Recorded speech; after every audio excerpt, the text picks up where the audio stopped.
What's up, everybody? Welcome back to more 428 Shibuya Scramble. My name is Raven from the Sky. Let's do this.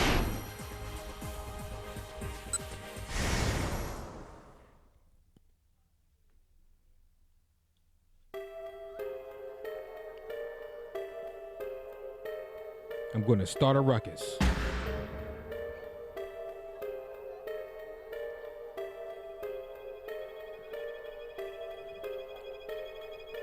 Hey now, no need for that, sir. Just settle down. We've seen this already, but I can't get to the next block unless I get rid of these bad endings.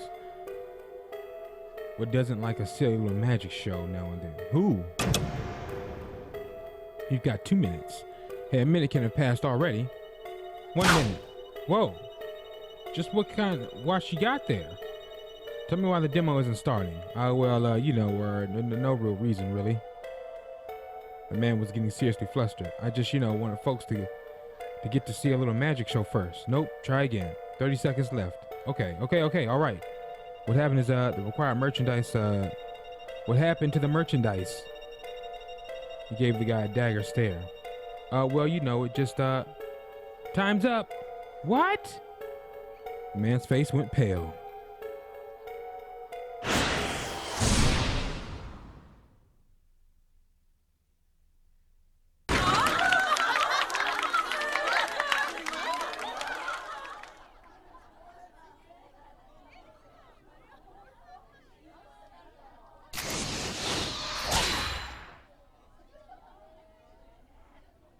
Okay.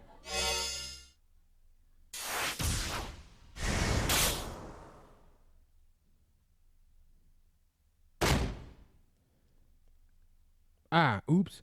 Sorry to keep you waiting, a girlish voice exclaimed. A moment later, a furry figure came charging into the demo room. The crowd fell silent at the sight of a young woman in a cat costume. The cat girl panted. Visibly, her arms were loaded with cardboard boxes. You're late.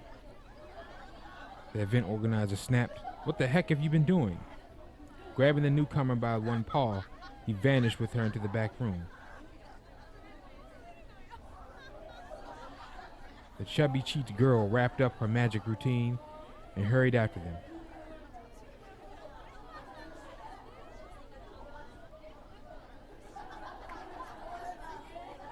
The audience stared at the now empty stage in confusion.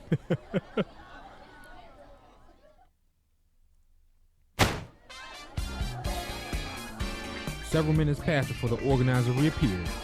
Ladies, terribly sorry to have kept you waiting, he called out. But now I'm proud to introduce you to the worldwide sensation that is Burning Hammer.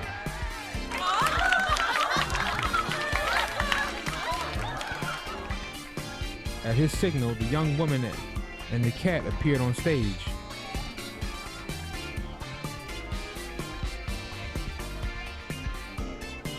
Allow us to explain just how this revolutionary new diet drink worked its magic. The young woman exclaimed cheerily. The cat nodded and threw out her arms. For the first time in human history, you can drink a single bottle and lose a whole kilogram.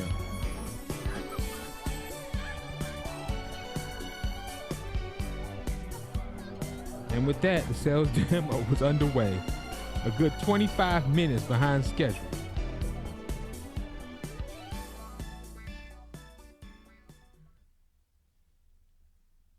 Five minutes into the presentation, things began to go awry. Angry clamor filled the room. What the heck are you trying to pull? I can't believe you actually try to sell something like this. The outrage had been triggered by something the young woman on stage had said. She inadvertently let slip that Burning Hammer was the sort of thing you could buy at a 100-yen shop. The would-be customers were furious to learn that they were about to be played for suckers. Most of them had immediately tried to storm out of the room. Now the organizer, a full-figured young woman, and the girl in the cat costume was at the door doing her best to hold back the tide. Things had gotten pretty interesting, really. Kyle pulled out his digital camera and started firing off snapshots of the angry crowd. Some modern digital cameras come with the remarkable ability to automatically trigger the shutter and the subject smiles. This function also works if the camera is presented with a TV or photo image of people smiling. There are even cases of cameras recognizing faces in the wood grain of ceilings.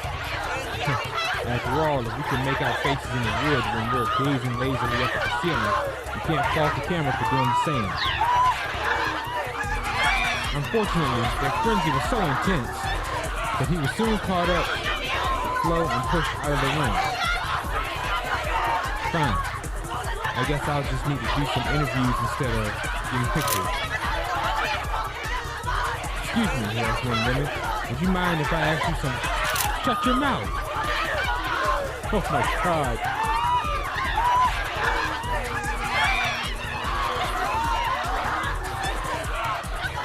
Would you mind telling me a little about... Don't you talk to me! Can I get a word on... Unbelievable. Just unbelievable.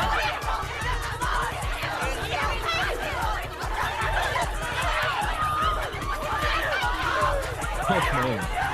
The woman was so enraged that Minotaur couldn't get any of them to give him the time of day.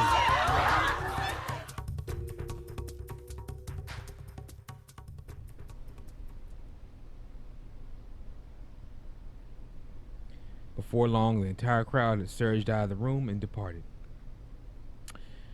Oh well, guess I have had enough to do a write-up at least.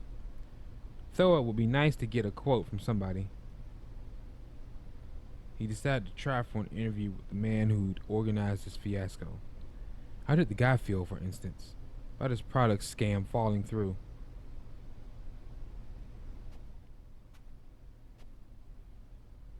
Heading back into the event room, Minotaur passed by the cat mascot.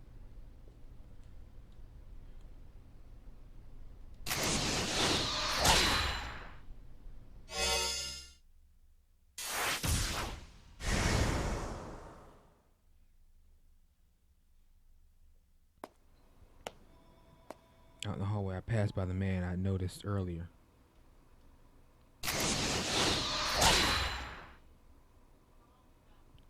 So I can jump back. Hold up.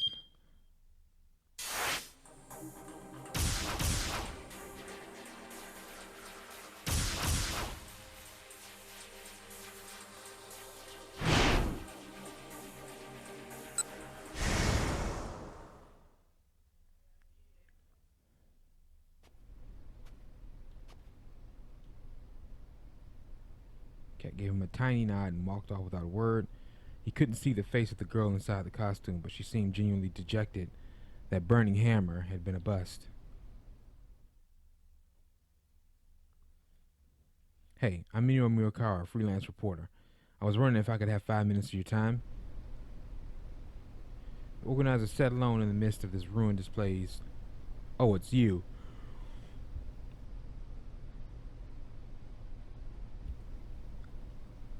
The man's voice had lost all of its earlier punch. Here, my credentials. Minotaur handed him a business card. The man introduced himself as Nagashita, and Minotaur got right down to business. So your sales demo is over, Mr. Nagashita. How do you feel right now? How do I feel? Well, tomorrow's another day, I guess. Minotaur was impressed by the guy's candor. I'm a little surprised to hear that, he said. I figured you'd be more disappointed. Oh, I'm plenty disappointed. I took a big gamble here to repay my debts, and I lost. Nagashita didn't seem to be trying to hide anything. Debts. There was a girl I was in love with, Nagashita said. I wound up spending everything on her. He started wistfully into the distance. Stared wistfully into the distance. Ah, interesting, Minotaur said. You wouldn't be the first man to go to such lengths for a woman. Yeah, I suppose not. This guy didn't strike Minotaur as some dyed-in-the-wool scam artist. But I decided that it was time to stop feeling sorry for myself, Nagashita went on. There were plenty of people in the world who have it way worse off. And that's true. You got that right. So, I figured, well, as long as I'm still alive, maybe another opportunity will come my way. A more earnest smile broke through Nagashita's forlorn expression. Minokawa wished Toyama could have been here to hear this fellow. I have a friend who's in an incredible amount of debt myself. He runs a publishing company, but there was a big mix-up with the scratch cards in his magazine. And scratch cards? It's not important, Minokawa said hurriedly. Letting more people know about the whole scratch card fiasco certainly wouldn't do Toyama any favors. Anyhow, that is a terrible thing. Oh, by the way, this is unrelated, but are you familiar with a group called SOS? Apparently there's some legendary street gang here in Shibuya. SOS? Nagashita shook his head. No, never heard of him. Guess I'm not gonna get any leads on that case here. Minokawa wondered if there was anything else worth asking this guy. Maybe Nagashita would be willing to take his Shibuya Now survey. Though nothing really came to mind, it was about time to wrap this up.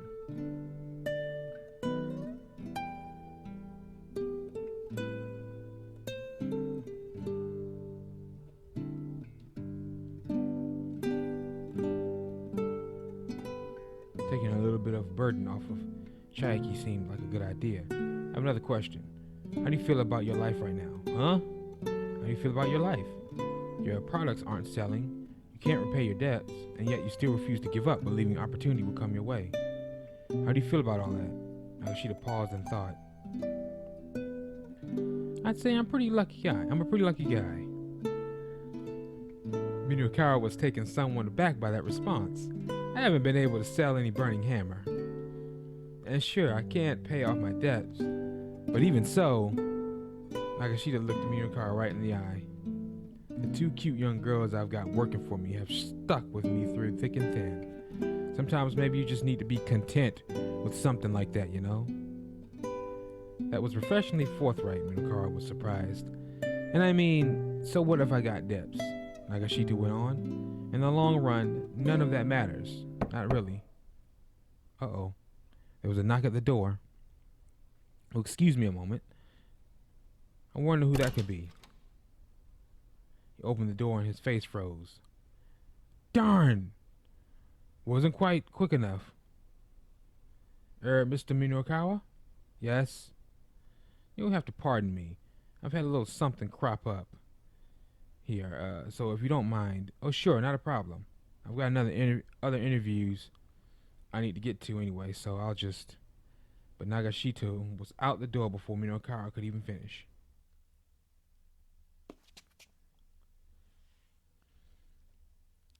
Stepping out to the hallway, Minokawa could faintly hear voices from the adjoining demo room. Sound like Mr. Nagashita and two other men. Minokawa couldn't make out any words, but he could tell they were arguing about something. It's probably some consumer complaint against one of his products or an issue with a client company. Something along those lines. Man, people who run companies sure have it rough. You hang in there, Mr. Nagashita. Oh, perfect timing. Minokawa stopped short as a familiar voice called out to him. It was the man he'd spoken to earlier that afternoon about the surveillance cameras. Hey, come here for a sec. Man waved him over. What is it? I'm real busy right now. I've got a scoop for you. Saw it with my own eyes. Minokawa raised an eyebrow. Give me the details. Okay. So a little while ago, I saw some foreign guy in handcuffs arguing with someone who looked like a detective. A foreigner in handcuffs? Had there been some kind of international sting or something? Whatever the case, it wasn't such a rare thing to see. Where was this? Just over there, behind the police station. Minokawa furrowed his brow. A suspect arguing with a cop outside a police station wasn't all that weird. Still, he had a feeling he was missing something here. Well, the big thing is what happened afterwards, the man said. Afterward? The man leaned in conspiratorially.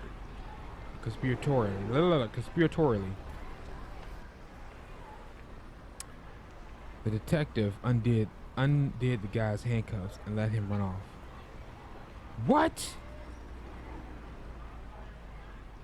I'm telling you, man. It had to have been like a bribe or something. So that guy that's with Kano is with the syndicate. A bribe.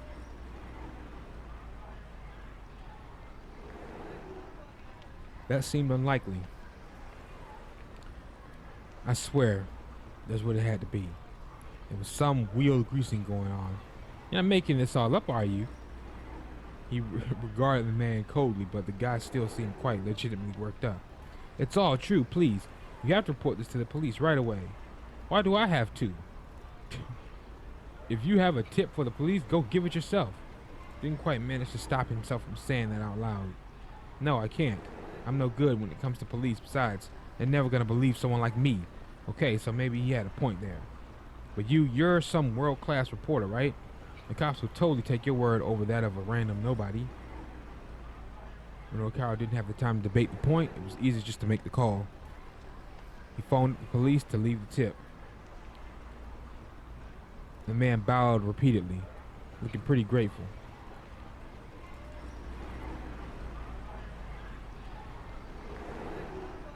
Oh, thank you so much. I haven't been able to get any business done with these scary thugs around. What thugs? What line of business are you in anyway? What? The man suddenly went pale. Whoops. Gotta get going. He skidded off in alarm. O'Carroll was left to wonder what this guy's line of work actually was. But he had more important things to worry about at the moment.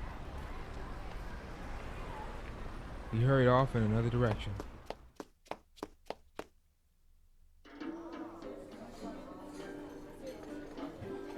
Before long, he arrived back at the Café Lautrec. The clock on the wall showed that it was close to 2 o'clock. He had to somehow fill 6 more pages before the loan company came to Heaven Publishing to collect. He booted up his laptop. What's with this coffee shop? He said in a low stern voice. You got no good magazines here. The older man was complaining to one of his waitresses. It was the same guy who'd been yelling at his daughter earlier. Evidently, he'd been here at this cafe this whole time. Have you got any magazines for me to read? The man's face was a mask of irritation.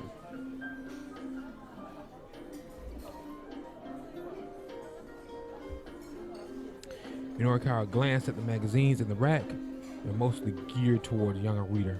The waitress shifted through the stacks and pulled something from the back. Perhaps this would be your liking, sir. She held out an issue of 4-star general gossip. Don't be ridiculous, the man spat dismissively. This is vulgar, low-grade filth. I wouldn't even use the paper it's printed on for compost. It was a harsh way to put it, but O'Carroll couldn't fault him for speaking the truth. The man continued grumbling as he went back to his seat.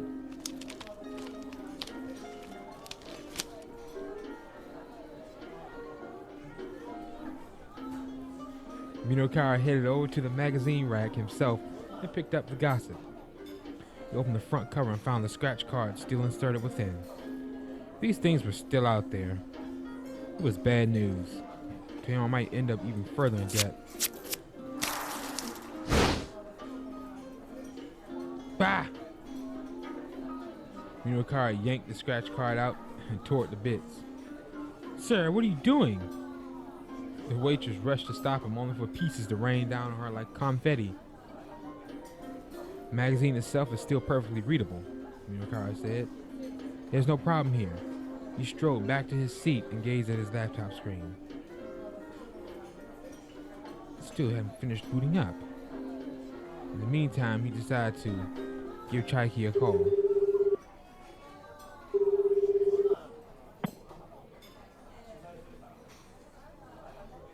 She picked up right away. Hello, Mr. Minokawa asked. Hello, Minokawa asked. Hi there. Good to hear from you. Chaiki replied. How's progress? I did it, Chaiki said. Her voice overcame with emotion. I managed to get people to hear me out. Of course you did. You got your pointers from me. Yes. I couldn't have done it without you, Mr. Mino. Her mood had done a complete 180. Minokawa allowed himself a little sigh of relief. Okay then, he said, head back to the editing department and put together an article for me. You got it, sir, Sharky chirped in reply. I'll email you as soon as I'm done with the things on my end. Just use the DTP to slot your piece into the right spot in the layout. Abbreviation for desktop publishing. Refers to the process of editing a manuscript layout on a computer preparatory to sending it to the printer. Also used to refer to the software used for creating such layouts. Creating layout data is ready for printing, but has not actually been printed yet. It's also sometimes called DTP. Sure thing. Minokawa hung up, then rolled up his sleeves. She was towing a pretty narrow line today. Burning Hammer event kept him a little longer than anticipated. Now he needed to clean up his copy as soon as possible in order to stick to his schedule. When he turned back toward his laptop, however, he froze with shock. What? His laptop monitor was still black, an empty screen. It stopped working. There's no way it would take this long to finish booting up. Here's what happened. When all the women piled on top of him, when the event went bonkers, somebody broke his laptop by accident, by stepping on it. Because he kept it in that bag, and you know they was stepping on that bag. Oh, it couldn't be. No. Don't let it be true. Had his computer decided to pick now of all times to give up the ghost? Minokawa felt the blood drain from his face.